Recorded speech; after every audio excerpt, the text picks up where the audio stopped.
Throughout the day, we worked with Anastasia, who shared with us a bit about her history with the farm.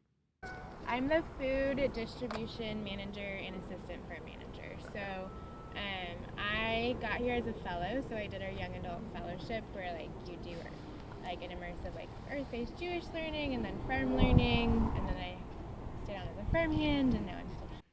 There are 2 other full-time paid staff members at Urban Adamah, including Debbie, the farm director. And she does more of the vision and admin, and then Danka, who's in our aquaponics greenhouse, is also just an executor and doer. So there's 3 of us full-time farm team staff. In addition to these 3 full-time staff positions and the support they receive from volunteers, Urban Adamah has seasonal young adult fellowships, which was the first position Anastasia held, and will also hire on additional temporary workers when they have large-scale special projects. According to Debbie, the director, when they hire farm staff, they look for people who are communicative, can work as a team, take instructions, be patient, and are personally interested in the work and educational aspects of the farm. Urban Adamah's goal is to create a more loving, just, and sustainable world where people feel connected to themselves, others, and nature. Their theory of change is based in providing farm-based community-building experiences and centers 4 values. And part of this being an urban farm, there's really the desire to encourage people to be in the farm, so walking through the paths, kind of that meditative, curved aspect to it. Demonstrate, educate, and inspire. So it's we're not feeding the world with this one little acre part of production, but we want people to come, leave feeling just more connected to the process that is growing food and being we are nature and being able to see that, and then also showing people all the different ways you can grow in an urban setting. The reason why we have an aquaponics system is just to another way to demonstrate how people can grow food and all the ways we need to grow food to feed the world. I think we're talking about having in this zone a smaller, more at-home system. They also really focus on children's education and include fruit trees and plants native to California in the children's garden, and also have the children interact with the farm animals. It's a great opportunity to teach kids about just relating with animals that are bigger and showing them how to respect the animals, have good energy around the animals, have boundaries if they're feeling uncomfortable. Other values include social action, which they achieve through their partnership with organizations like the Berkeley Food Pantry and Jewish tradition. In addition to growing cultural foods mentioned in the Torah, they use Jewish values of kindness, justice, and love to inform how they grow their food. Agriculture also serves as a way to celebrate Jewish tradition, which has agrarian and pastoralist roots.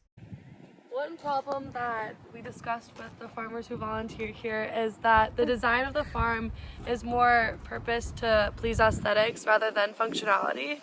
And you see with the curves of the farm and how they're designed, farmers have had a lot of problems with drainage. And so that is one issue that they're working to resolve here. I think all 3 of us on the farm team are if we were to set up the irrigation system, I don't think we would have picked these kind of fittings. We're trying to transition to some easy lock fittings, which are also easier to teach people on too, and just easier to take things apart and redo. The reason it was set up in a way where you had to be an aquaponics specialist in order to sustain the system. Meanwhile, we're an educational farm with the farm team that doesn't have a time already. What you're doing, and we don't. So we replumbed everything this last year and rebuilt it to be a coupled system. So they're connected. So nature's doing the filtration, and we can less of our attention, and hopefully we'll be able to make it just more potentially one of. It's a really hard place to grow food because we are so close to the bay, and I don't know if you all are from here and know the fog really well, but where we are specifically, the fog just comes and it just sits, and it just is really awful in the summertime. And so this last year we got really no tomatoes and they had disease instantly, so we're also think we have to learn what this site specifically. Urban Adamah provides a variety of services like culinary demonstrations, spiritual workshops, and community events. We have a community kitchen as well, which is just in here. It's a big industrial kitchen where we can do demonstrations with kids. We'll make jam, and like there's currently someone making soup for the community in there. And then like for programming, this is our retreat lodge.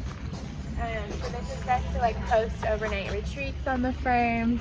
The building used to be, this is like our main gathering space, and so currently they're building a permanent community hall for us to have like Shabbats and like weddings and other services, and then typically there's a turf where the kids run and play. So Of course, Urban Adamah also provides food directly to the community. that we do grow for the farm, we say that we give about 90% of it away to local organizations and getting food to people who can't afford organic produce. So we give produce to the Berkeley Food Pantry, and then Berkeley Youth Alternatives, who they do like wraparound services for families in Central Berkeley. The central goal of these services is to connect people, especially children, to the benefits of agroecological processes, and to inspire families to adopt some of the core ideas.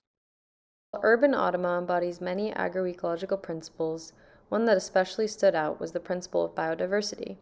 One of the ways they increase biodiversity is through the use of hedgerows, native flowers, and cover cropping. So this corner of the farm, we have a California native plant pollinator habitat. So we have some large shrubs, we have some willows, we also have a lot of flowers for pollinators.